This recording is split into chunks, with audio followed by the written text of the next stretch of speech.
Welcome to the Red Chip Poker Podcast, where we share stories and strategies from the game's most fascinating minds. No matter where you are in your poker journey, there's always something new to learn. So let's get right into today's conversation with your host, Robbie Straczynski.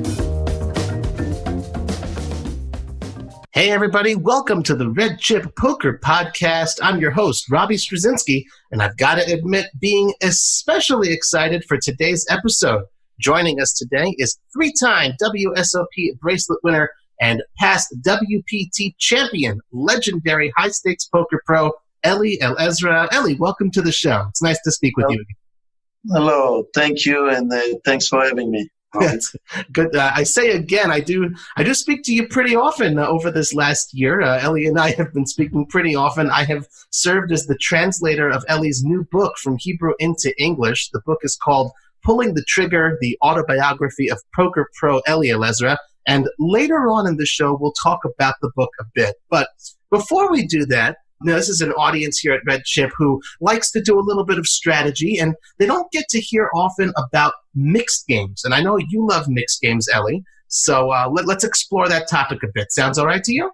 Yes, absolutely. And for your audience, I just want to tell them that you make me famous in America. You know, I might be famous in Israel before, but now because your translation, everybody loved the book. They're coming and they said, "Wow, we have so many stories we didn't know about you before, you know." So, well, I think High Stakes Poker and Poker After Dark did that, but that's very, very nice of you. Thank you very much. I appreciate that.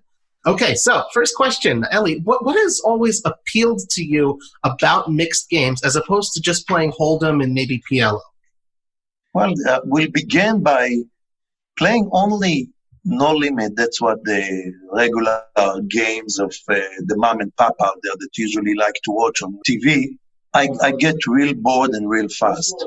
You know, I just cannot take it as I'm sitting in a game and you have to wait for hands. And sometimes if you don't get a hand, you have to throw your hands for hours, you know. Mm-hmm. It's like tournament. And I just cannot get into enjoyable playing poker when I have to throw so many hands away. I like to be more involved. If you know me from those high stakes and Poker After Dark, I like to be involved and talk and laugh.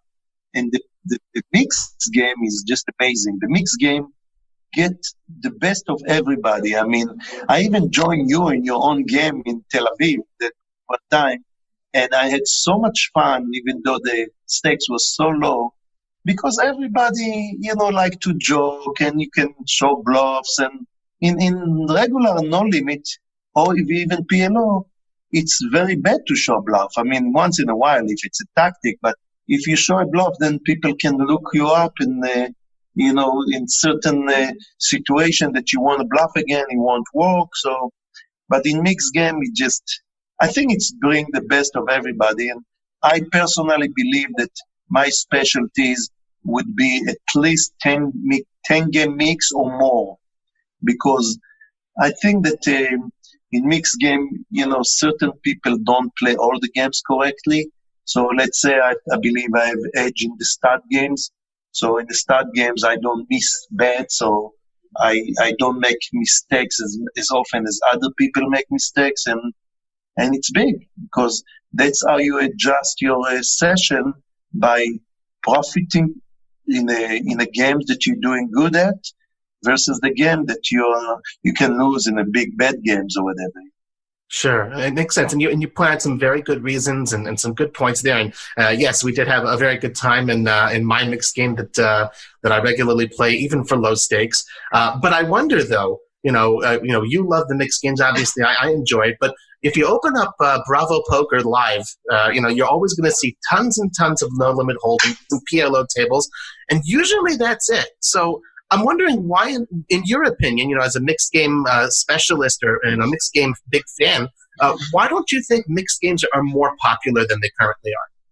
Because it's very hard to actually start with the mixed game. I believe that for a young audience out there that want to start, they definitely have to start with a lower stack. And I'm sure that there's quite a big site out there that will teach you how to play, starting with the old school, the horse, and then which is the 5 game, and going forward with the new one, the new coming all the way from the triple draw deuce to the triple draw ace, and going down the line of the Baduki and No Limit Deuce, and I mean Drama Hard Today, and so many other new games that Padesi, Padusi, you have to get into it. I don't think it's very difficult to learn, and I don't think it's very difficult to.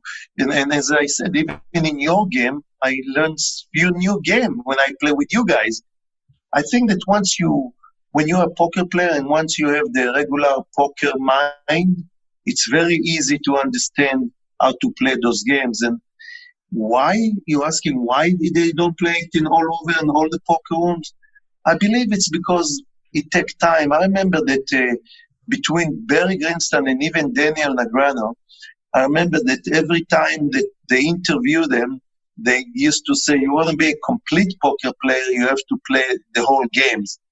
And the World Series of Poker are proving it. World Series of Poker, all the way from the old days that we used to have 20 or 30 events, now to the 70 events or whatever they have this year.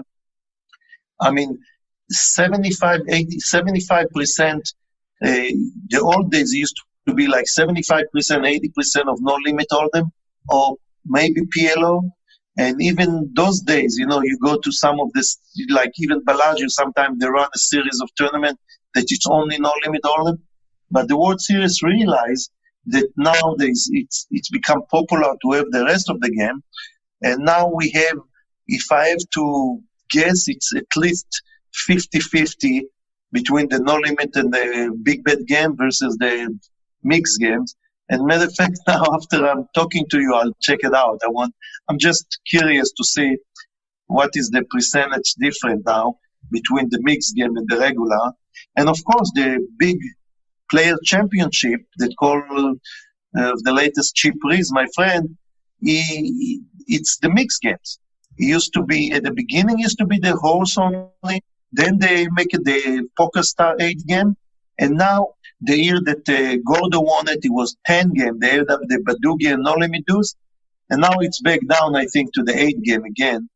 And we're trying to ask the World Series of Poker to make it 10 games again because Badugi is very, very popular out there, Right, and you're talking about the $50,000 Poker Players Championship, Yes. certainly one of the most prestigious bracelets, if not on par with the main event bracelet, then certainly just one notch below. Obviously, you said the World Series of Poker and Las Vegas, and I suppose Los Angeles, those are the two big poker meccas in the United States and the world.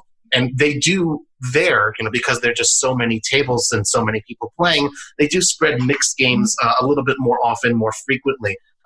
In Las Vegas and in Los Angeles, where are your favorite places to play? I tell you what, even you just mentioned Los Angeles, Matt Savage is the director over there. He's definitely an old school that like the mixed game. And his series that going right now, the LAPC, it's amazingly, it's way more mixed game than No Limit, all them.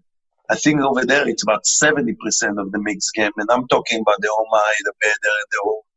And I'm very happy to see director of tournament that going forward and keep this dream that people like me and you have to play mostly mixed games, So that would be at the Commerce. In the Commerce at the moment, yes. Right, and in Las Vegas, where's your favorite place to play mixed games? I'm playing both in Aria and in Bellagio. I would say I'm sharing the time about 70% on Bellagio and 30% in Aria. Because once in a while we'll have, we call them players and customers that coming that want to play mostly in Ivy's room or they want to play in Aria. So we go in and play with them over there. Versus Bellagio that, it's very important once in a while to have a drop-ins. And matter of fact, last week we just have like 3 strangers sit in our game and play all the mix with us. And it's good to see stuff like that, Excellent.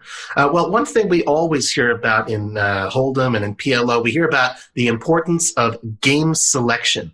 And it does make a lot of sense, especially there's lots of tables to choose from.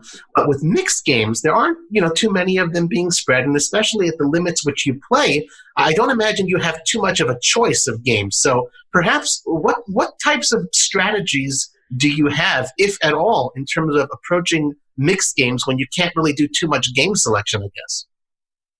Well, it's exactly what I began with, and I told you that after one round of the games, and the way that we do mixed games in Bellagio and Aria, and even over there when I play in the Commerce, when I go to Borgata, I play the same thing. We have a mixed game player. Today, there is at least, I would say, 200 players that play on a regular basis those big, large mixed games, and a lot of players that play the lower one, the lower stakes, which is the 80, 160, and 40-80. But go back to the strategy. I believe that once I sit in a game and I play with, let's say, people that didn't play, and it's take me back to the dealer choice, let's say, in a World Series of Poker, and the dealer choice have approximately 20 games or more, that in every round the player choose what to play, and it's rotate between all the players in the table. So it take me some time, and that's a strategy that I use in the World Series of Poker in a tournament. It take me about, I would say, 2 rounds to find out what game I want to play, because I can see the weakness in certain players. And when you talk about strategy, that's exactly that. Because when you play, let's say, a Raz with players, and you realize that players playing missing bets, or the stud high, or if you even play Oma the better, and some players don't want to, don't understand the make the extra bet or the extra raise. Those are definitely strategy that you have to work on, because you want to make sure you play more in this particular game against this particular player. Now, other than that, if you play with the quality of players that play like, the top-notch players, basically there's no strategy over there. I love the idea that I can, if in a mix I have the PLO or the no limit hold'em, I love the idea that after 7 hands that we're playing every round, I can switch and go back to my, I call it Big O, or the Deuce to 7 Raz, games that I feel really comfortable on, and to go to the bottom of the real strategy, I really don't know where to start, That's definitely, like, what they say, that what Hold'em is a game that takes 5 minutes to learn and a lifetime to master. That much more so when you're dealing with so many mixed games. I'm sure there's tons of strategy out there. But you did point out something very interesting. Usually when you think of a dealer's choice game or a typical home game, you'll often, as a recreational player, you'll say, oh, okay, well, I like playing Big O. That's great. But you pointed out very interestingly, it's not just go ahead and choose your favorite game that you may be the best at. Rather, think of the games that your opponents aren't so great at and try to beat them at that. I'm getting that from you, yeah? Exactly. And that's so much when you're a good player and you find those weaknesses at your opponent. This is so much different and so much advantage, to play against those dealer choice. And I don't know if you realize, but I believe the last 3 years in the World Series, this dealer choice become so popular. I think they jumped, like, if I'm not mistaken, like the first year to the second year, it was about 150 players. And I think last year they told me that he almost doubled, I'm talking about the lower one, the $1,500 one. Mm-hmm. Just amazing how much people picking up and enjoying playing those games, Well, hopefully we'll see the fields increase. I think it was even over 400 players, and maybe just promoting the mixed games a little bit helps get the word out there. And at the $1,500 price point, it's not something that's necessarily going to break the bank. That's exactly the game that I told you, and I promised Miriam, your wife, that I'm going to stake you in next year. I guess we'll see about that. Oh, boy. Okay. Well, so I do want to ask you, though, not to give away any, secrets or anything like that, but which are your favorite games to play? But more importantly, why would they be your favorites to play in the mix? Well, I can tell you that I love Deuce to 7, any version of the Deuce to 7, all the way from Deuce to 7 Raz, that this is the start form, to the no limit Deuce to 7 that you can stick all your money in one shot, or the Deuce to 7 triple door that I have a bracelet now. I just love it because I don't know how to explain it. It's something that you make, it require an extra trick. It require an extra, the snow, what we call, one of my biggest joke I tell those guys, it snow in Jerusalem once in a while where I was born, because the snow, to the audience, I let them know, it's when you're staying in your hand with let's say, if you see 3 deuces, so you decided to stay in your hand like you have a made hand, and you just firing every street, hopefully your opponent don't have a deuce and he cannot catch a good hand, so he throws his hand away. Mm-hmm. So you have this bluffing, and by the way, the no limit Deuce to 7 becomes so popular among the young, and I call them the young internet, or the young no limit, all them masters, mm-hmm. All the kids that are really good. They love it because there's a lot of bluffing into it. And so Deuce to 7 would be one of them. I love all Oma version. Mm-hmm. I've done very well in the last year in the Oma Edo Better. I came third in the PLO, and I came second in the 10,000 event. And so usually, player will find out right away when they start playing it.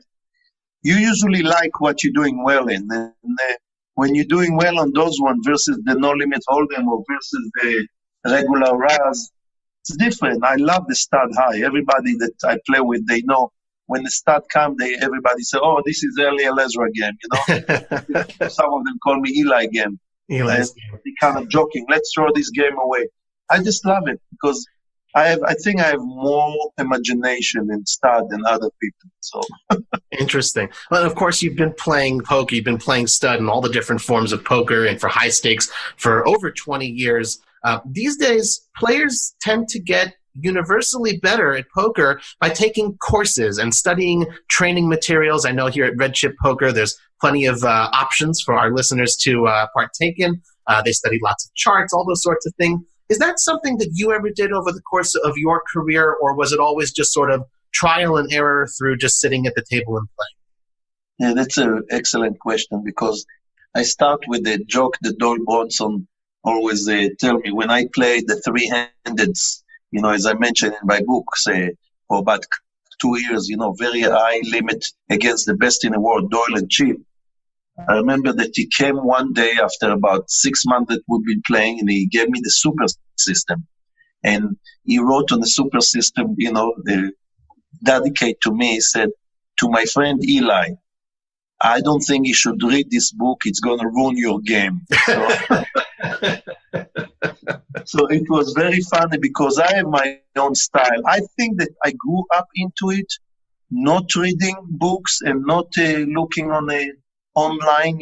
I basically pay my dues by losing quite a bit at the beginning, and I'm honest, I couldn't be, it's not like natural, but I'm playing a lot now with my gut. Of course, the math is in every one of those games, and I think it's inside me, but it's inside my head now. I don't have to really study it, but I will tell you and your audience that it's absolutely, from the Red Chip Poker to every site that teaching you, it's so good, it's so important to learn those things, and definitely go and open and try to study as much as you can, because it's just going to cut those years and the losses the way I experienced them at the beginning versus, oh, I'm good enough, I'll do it. No, it's so important to know in stud or at the position in Omaha or in No Limit Deuce, also when to raise and how to raise and how much to raise. So important. And by the way, I did look in some of those, I once in a while I open a strategy, from one of those sites, and it's interesting because there's top-notch players over there that definitely give you the best of the best advice. how to play the mixed games. Interesting. And just more of a curiosity question. You said a lot of it for yourself over the many years has been through trial and error. Do you sort of learn on your own, or do you every so often ask Doyle, hey, how would you play this hand, or ask any of your contemporaries to review how you would play it? No, absolutely does not learn on my own. I mean, I would tell you 50% of the time I would never ask, but once in a while, when I see certain hands or certain way that people playing the hand, I definitely ask them. Sometimes I get up from the table and I ask him a question because I don't want to ask it next to the rest of the table. And sometimes I just ask straight up, what bring you to do to make this play, a certain raise or whatever. It's definitely you cannot do it all by your own. It's impossible. So yes, of course I did ask. I can tell you that some player won't answer. Some player, if Jennifer Harman just made an amazing play 2 days ago and start 8 or better, there was a big pot, and then we get already to 6th Street, and 6th Street, I bet, and she raised with a mediocre hand, meaning she have a small pair, like pair of sevens, and she have a 7-6-5 low, and she raised immediately, and she make a pair of aces fold behind her. And this is the ABC of the start 8 or better, the stuff that you want to narrow the field, or your mind was immediately saying, if I can beat, and I have a good hand, I end up scooping her because I needed to get a gut shot wheel, and I made the wheel and a flush in the river, but right away she played correctly. That's the one that you said the operation was successful, but the patient died because she got the aces out, which she make aces up, or I would probably make more money, but I end up catching the only card that can scoop her, Mm-hmm. So those kind of things, it's play that you need when you play in a game. So the years that I play with the best in the world, all the way from Phil Ivey to Gus to Doyle to Chip to David Benjamin to Jennifer to Barry Greenstein, Daniel, all the big names. I remember one of the biggest things for me was not to be on my phone, like everybody in the No Limit, to see hands that those guys showing after they, usually in limit holder, most of the limit holder, you go to the river and you see what they have. Because usually the pot value is so big for you to call the river, even with mediocre hand, because you want to see what's going on, or if they bluffing. So I remember watching so many hands and the way that they play, so it's kind of sync, and you pick up more players and everything. So that's definitely one of the stuff.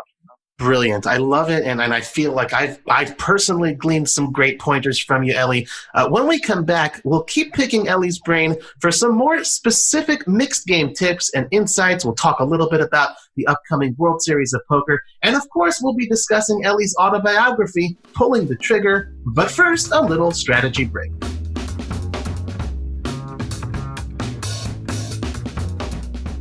What is your goal when sitting down at the poker tables? It might sound like a simple question, but it's one that many players don't answer accurately. For example, a common answer is that our goal should be to maximize our win rate. Now, it's certainly true that some of us play poker for different reasons, but in 90% of cases, maximizing win rate is likely not a good goal to have. Think about it. How would we theoretically maximize our win rate? Probably by playing the lowest stakes table we can find. In an online environment, that would involve dropping down to playing just 1 or 2 tables so that we can make the perfect decision in every hand. If we were involved in some sort of win rate challenge, such an approach might be warranted. But the majority of us have a different goal in mind when we hit the table. To make the most money possible. To maximize our hourly rate. How do we achieve that? It's actually the complete opposite to maximizing win rate. We find the highest stakes table our bankroll can afford, and if playing online, we fire up as many tables as we can play without significant deterioration to our strategy. Note, however, that there will often be some deterioration in our strategy if we're playing the maximum number of tables we can play or the highest limit games we can afford. But we don't actually care. After all, isn't it better to have an impressive hourly rate, even if our overall win rate is lower? Sometimes players struggle with this for ego reasons. They'd rather make less money but have a higher win rate. The graph looks cooler. It might give the appearance of them being a better poker player. But professional players understand that there is only one metric that actually matters, the hourly rate. So precluding some sort of win rate challenge or a specific goal of testing certain strategies, remember that we should gear absolutely everything around maximizing our hourly rate. Win rate means nothing.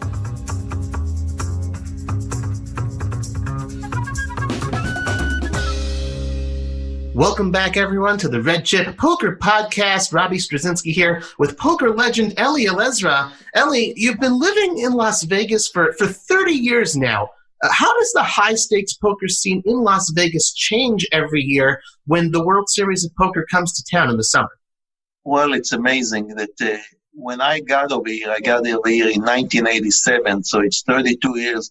I played the very first year, I believe, 1989, 30 years ago, in a World Series. And I remember not even paying attention to what's going on the tournament. The tournament used to, those are the years that Phil out would play, and he made all his bracelets and stuff.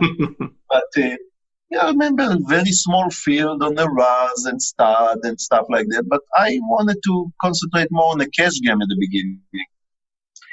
But with the years, when the money maker era starting in 2003 or 4, I remember that, when they see a small CPA coming from Mississippi or whatever. Tennessee, right.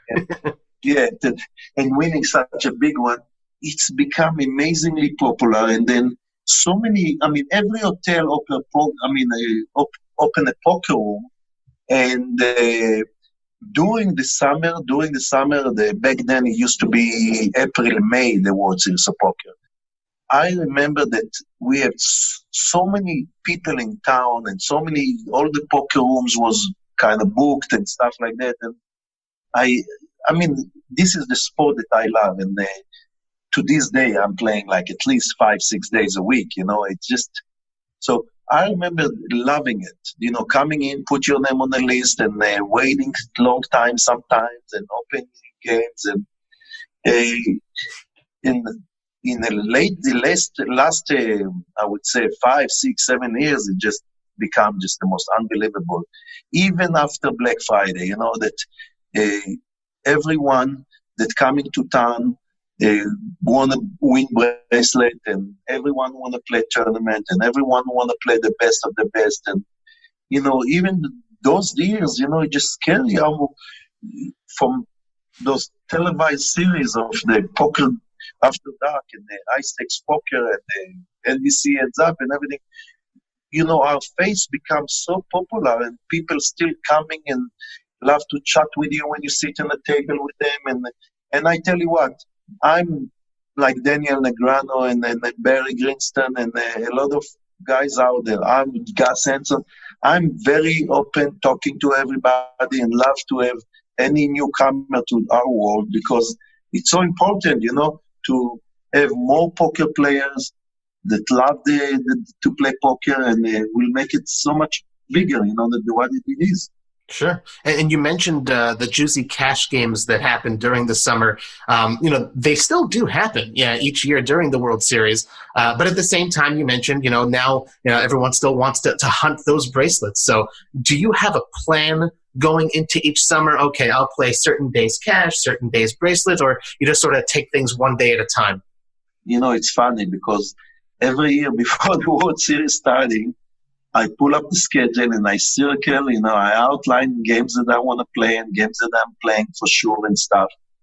And usually you cannot really stand on your plans because if you make the second or third day, so then some tournament in the middle canceling automatically, because I don't have bets those years like in the past, and I'm not like Jason Mercier or Sean Deeb or some of those guys Daniel even, that used to run from one tournament to another and have 3 stacks in each tournament, So that's pretty funny. But I basically make the plans and I remember I made plan 3 years ago, but the game was so juicy. We used to have $2 and $400 game in area with a lot of strangers. So I remember finishing at 3.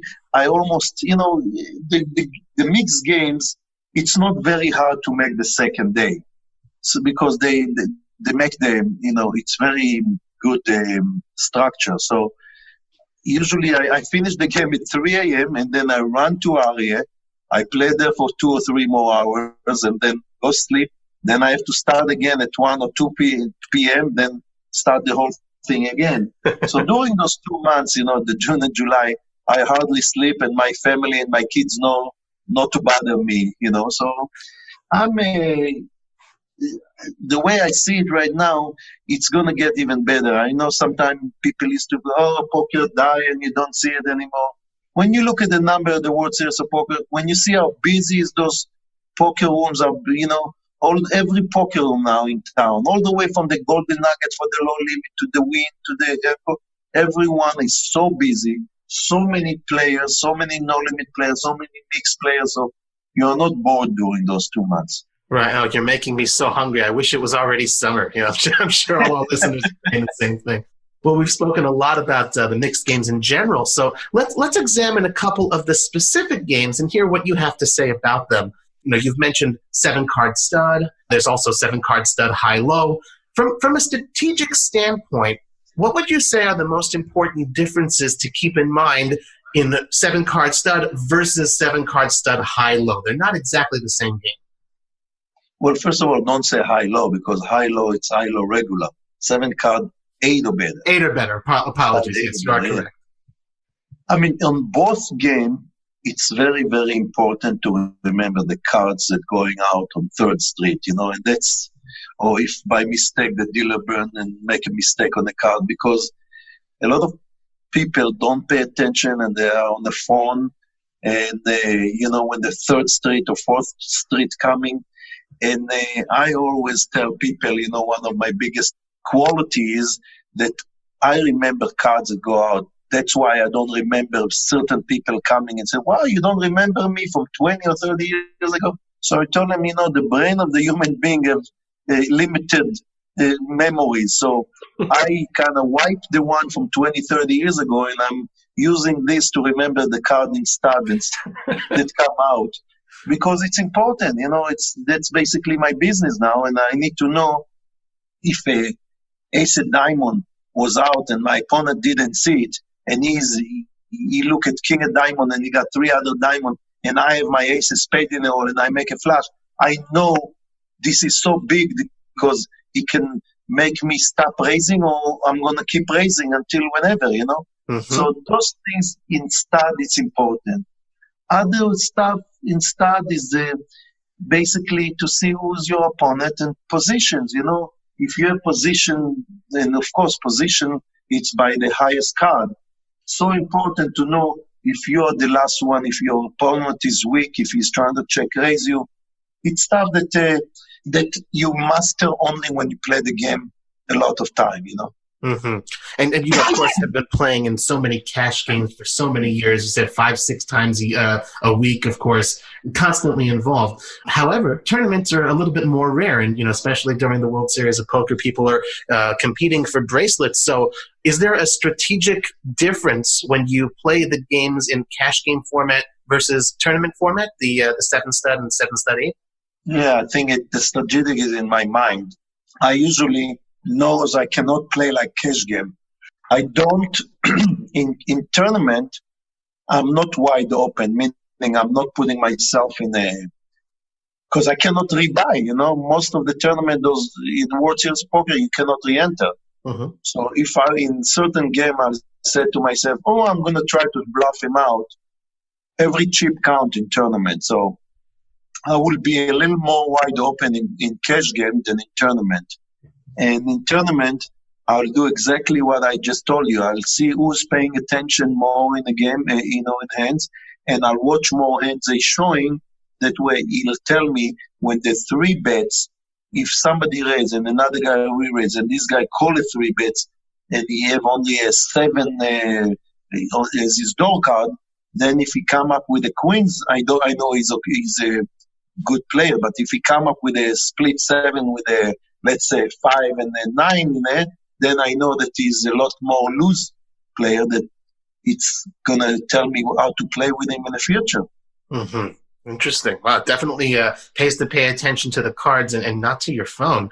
Let's move on to the really fun games. You mentioned the new games that have come in, Badusi, Badesi, Badugi. When did you first learn how to play these games, and what do you like about them? What makes them interesting and challenging to you? Well, I tell you what, in my mix now, when we're playing, I believe, about 14 to 16 games, and there will be always those guys that objected to put those games in, and I insist to put them in. I think the games came approximately, if I have to guess, 5 years. Maybe Badugi came a little longer, probably 9, 10 years, or 8 years. I find out that a lot of people playing those games wrong, and I will give one tip over here, which is important tip to the audience, is sometimes if you play, let's say, Padusi is a two-way hands, the deuce 3, 4, 5 offsuit, Badugi, and the deuce 3, 4, 5, 7, which is the regular deuce to 7.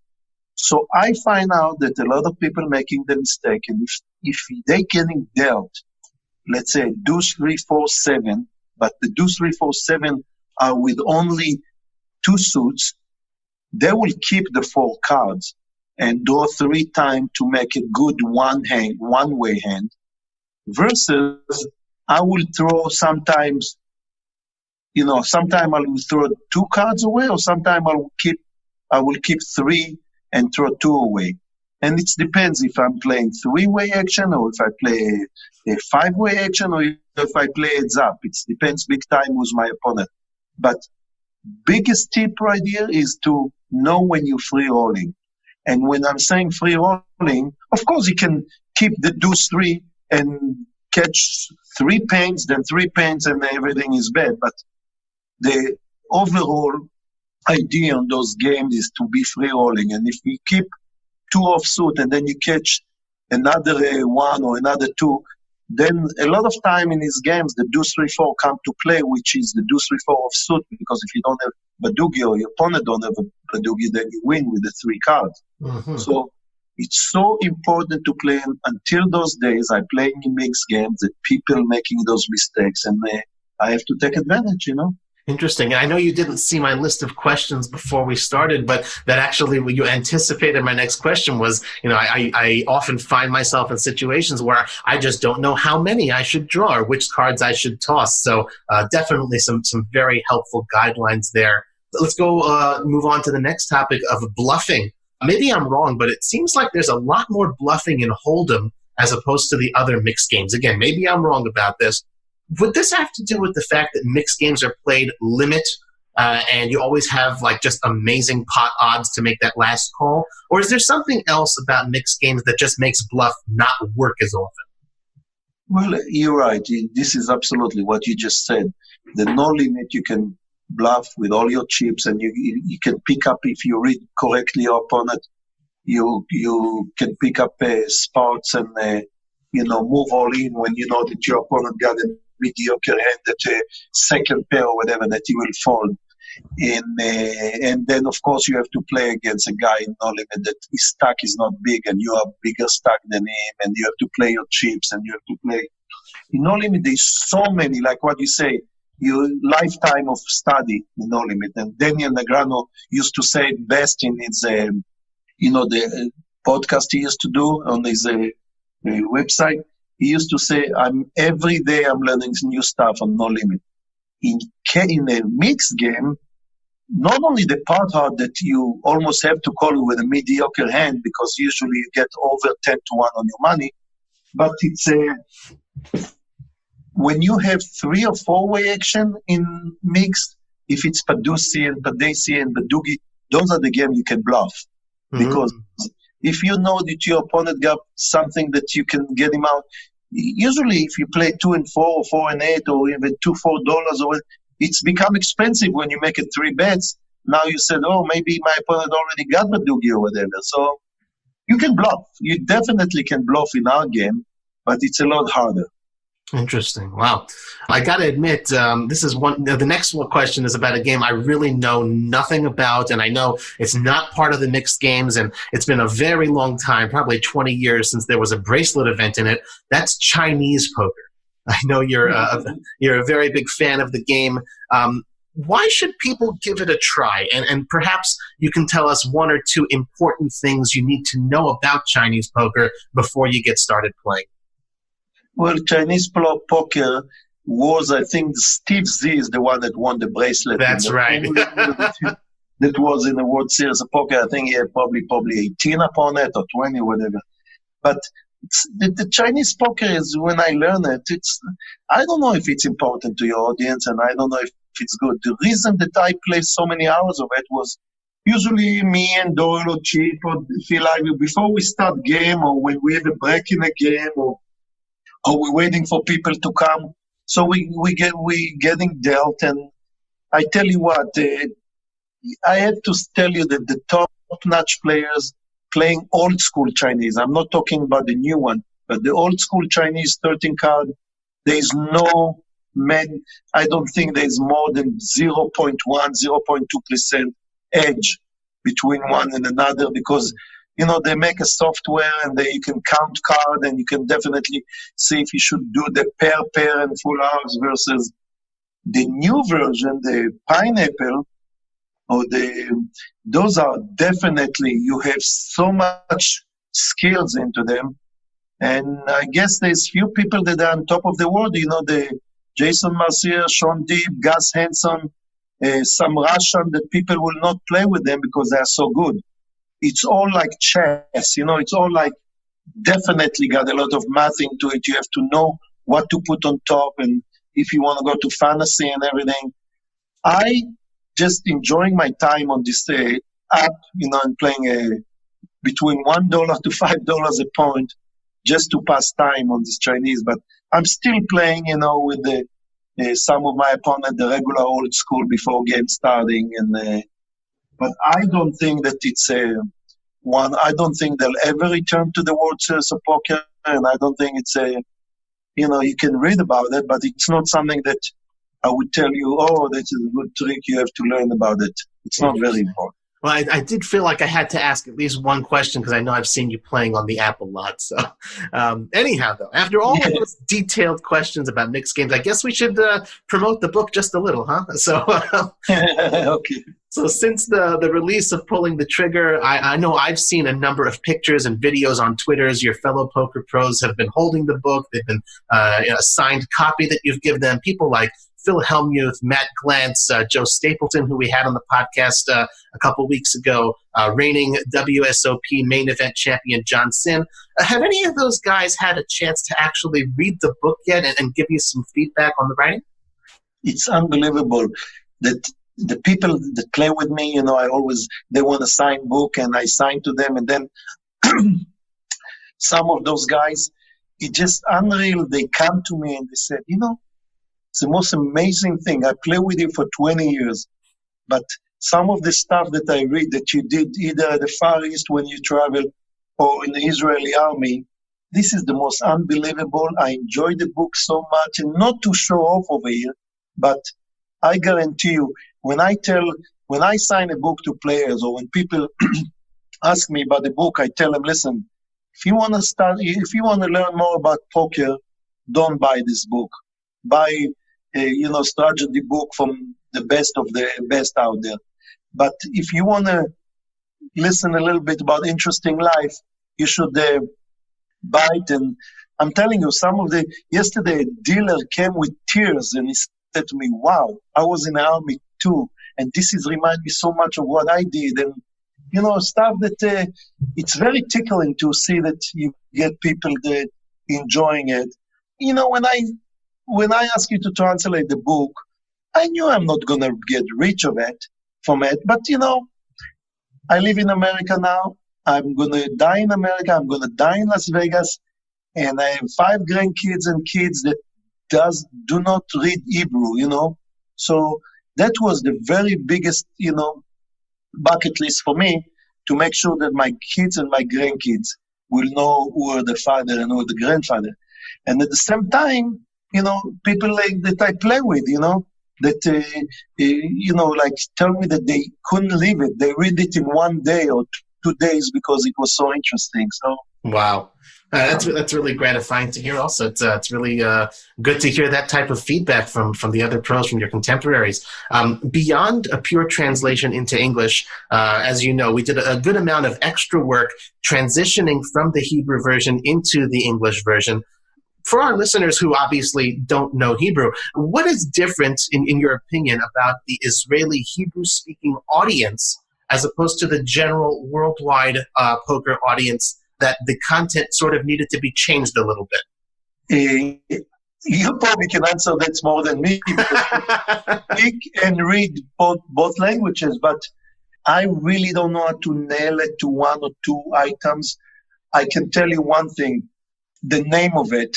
In Israel, I'm maybe in a poker legend, so, but definitely the legend in America is Doyle Bronson. So we definitely changed the name because as an Israeli born, I definitely was more recognized than any other poker player that grew up or live in Israel, because my Ice Tex days, Ice Tex poker days, and maybe the bracelet I won. But so we did this name because that's what they suggested. But Matan Krakow, the guy that wrote the book, that helped me to write the book, is the one that came up with pulling the trigger. And it's, of course, pulling the trigger was because Mike Sexton, in the very last hand of the WPT Mirage showdown that I won, said, with Eli Elezra, call this bluff. With Eli Elezra, pull his trigger. And that was where Matan came up with this idea. And I thought it was brilliant, brilliant idea, because it came between pulling the trigger in a poker table and then, of course, my army days that I pulled the trigger a lot of time. Sure. And you did mention Doyle Brunson quite a few times during this episode. As a matter of fact, Doyle actually wrote the foreword for the book. And I know you've told me, and you've said on a number of occasions, he has been waiting for a couple of years since the Hebrew version was published to finally have a chance to read it in English. Has he done so yet? Matter of fact, I haven't seen him. He's been playing in Bobby's room, but I don't like to go a lot of bothering. But I think that's what I'm going to do, because when I signed the book for him, I wrote, this translation of the book to English is because of you. So I need you to tell me what you think. So I'm going to definitely ask him. And matter of fact, not only ask him, I'm going to take the picture with him, and I'm going to make him say something about the book, after he read it, because this man reads fast, I can tell you one thing. The reason some of the people enjoy it and like it, because even the 30 or 40% poker that I wrote on a book, I think that not many poker players will be as honest as I was. I was straight up learning from my mistake, bad, bankroll management, and, during the time that I was in poker hospital, that I couldn't empty up, and during the time that I lost so much money, I put everything on the paper, I wasn't shy to say the truth, because everybody thinking, oh, look at this guy, the poker player life is unbelievable, he's in heaven, he's every one of us, all the way from Phil Ivey to Daniel Lagrano to Barry Winston, to every one of us have the downs. And poker got one of the biggest things. They can make you look like a donkey when you lose. You go home and you don't know. They make you look like a genius that nobody can ever beat you. And I think that's why I love this game. I love this game until I die. Brilliant. And you did mention that it's one of the items that was on your bucket list. Not everyone gets to say that they get to cross an item off the bucket list. And here you go. You did it finally after all these years. How does it feel? How has your family reacted to the release of the book? They love it. They love it. My nieces, my nephews, my kids that came to me and said, wow, they knew about few stuff, but it's some stuff they didn't even know. And I even, some of the jokes now going in the poker table when I play, couple after I win a big pot, so, Billy O'Neill there, they said, Well, when is the second version of your book coming? I want to read it. Well, hopefully you have many, many, many years ahead of you still. Only in your 50s, hopefully we'll see a lot more of Eli Elezra at the poker tables. And of course, the best way for all you Red Chip Poker listeners out there to get your hands on a copy of Eli Elezra's autobiography, Pulling the Trigger, you can order it on Amazon. It's available in paperback as well as on Kindle. Other than that, please, anyone who does decide to order a copy, we hope you enjoy reading it. And please remember to leave a review on Amazon. Eli, before we go, anything else you'd like to say to our listeners? I just want to tell them that without Robbie, these things will never be possible. And I'm so happy that, that you have me over here on the show. And I'm also happy that I met you, because you are very special. Thank you. That's very sweet, Eli. Thank you very much. I appreciate that. And I promise I did not pay Eli to say that.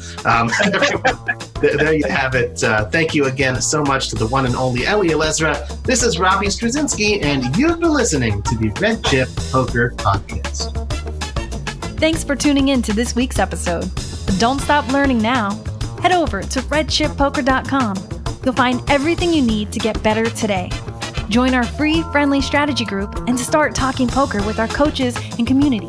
And listen, if you're ready to take poker more seriously, sign up for Core, our $5 a week complete training platform built for players who have limited time to study.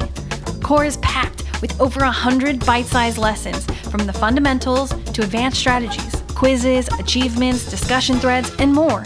And for the bravest of heart, we invite you to check out our pro membership, which includes 24/7 access to hundreds of videos, all of our playlists, all of our crash courses, and more. If you want to see what the top 1% of players are studying to keep their edges razor sharp, visit redchippoker.com/Ruby. That's RUBY, and get a special deal on your first 3 weeks. Until next time, run good, play better, and get there.